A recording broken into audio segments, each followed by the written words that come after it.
بھی حضرت نوح علیہ السلام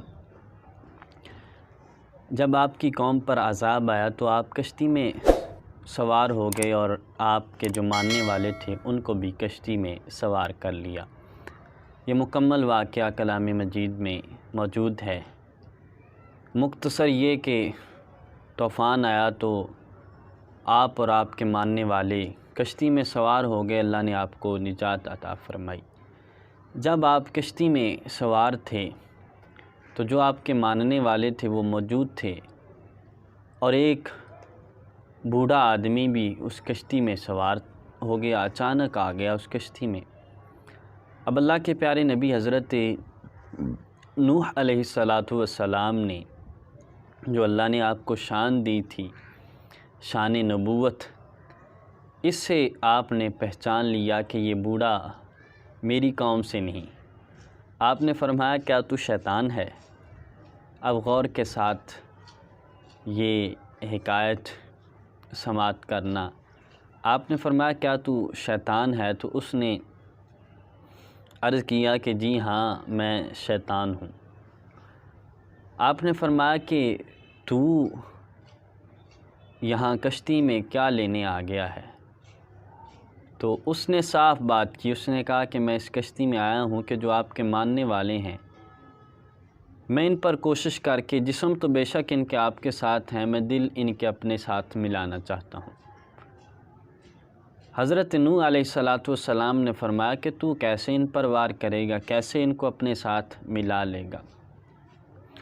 اس نے کہا کہ میں 5 طریقوں سے وار کرتا ہوں، لیکن 3 طریقے جو ہیں وہ میں تمہیں نہیں بتاؤں گا، 2 طریقے جو ہیں وہ میں تمہیں بتا سکتا ہوں۔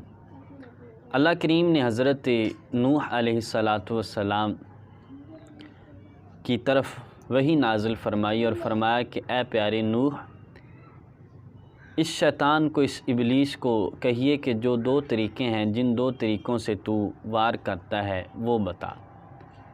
اب شیطان نے بتائے کہ وہ 2 طریقے، جن 2 طریقوں سے میں وار کرتا ہوں وہ 2 طریقے یہ ہیں۔ اس شیطان نے کہا کہ وہ 2 طریقے یہ ہیں، ایک تو حسد ہے اور ایک ہرس ہے۔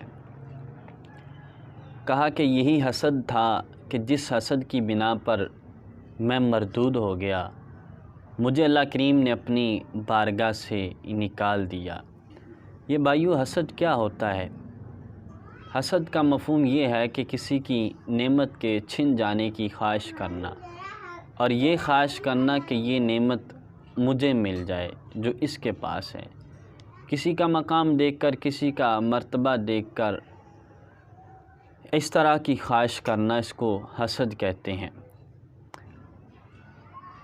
تو حسد کا کتنا بڑا گناہ ہے، حدیث پاک کا مفہوم ہے۔ نبی پاک صاحب الاولاق صلی اللہ علیہ وسلم نے ارشاد فرمایا کہ حسد، فرمایا نیکیوں کو اس طرح کھا جاتا ہے کہ جیسے آگ لکڑی کو کھا جاتی ہے، یعنی آگ کے ساتھ لکڑی کا کچھ نہیں رہتا، خاک بن جاتی ہے، راکھ بن جاتی ہے۔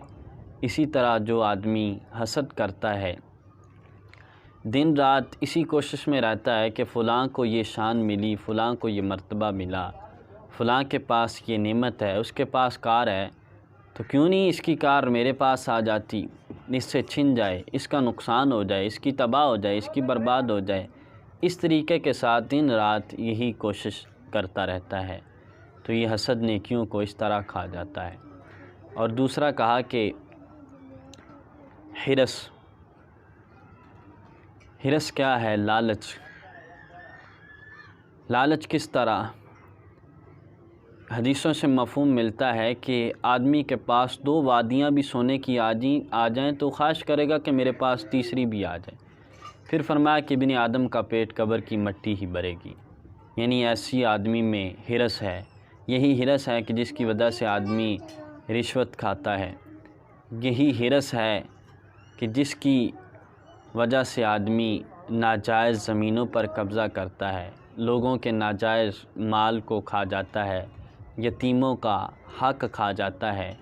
تو یہی ہرس ہے تو فرمایا اس شیطان نے کہا کہ یہ 2 چیزیں ہیں، ان 2 طریقوں سے میں وار کر کے ان کے دل اپنی طرف ملا لیتا ہوں۔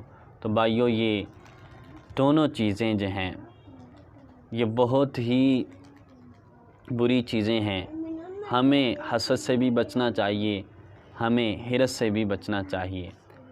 اور حسد 2 چیزوں میں جائز ہے، احادیث سے مفہوم ملتا ہے۔ وہ کون سا حسد جائز ہے؟